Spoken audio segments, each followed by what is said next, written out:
A few moments later.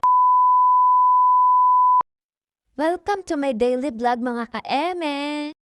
So ayun na nga ka-eme for today's video. Edited lang po ang person dahil wala pong magawa, so bored po. Pero literal mga ka-eme, nag-edit po talaga ako ng mga pictures, video for tarpaulin o invitation or any card gift. Ginagawa ko lang siyang libangan, hindi po siya aking negosyo pero coming soon na rin po pag pinalad po. So ayun mga ka-eme, ganyan po talaga ang aking gawa, lalo pag bored na bored po ako.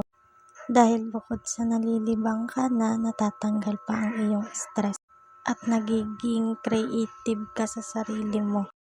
Kaya pag nagawa mo at nakita mo ang resulta, nai-inspired ka sa sarili mo kasi kaya mo palang gawin yung bagay na akala mo hindi mo kayang gawin.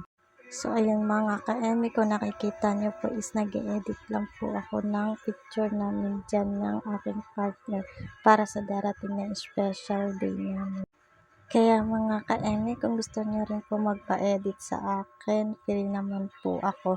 Basta mga ka-eme, don't forget to follow, like, and comment para mapansin ko rin po kayo. Ako po mismo ang mag-message sa inyo para send pic po ng ipapa-edit nyo po. So hanggang dito na lang po ang aking video mga ka-eme.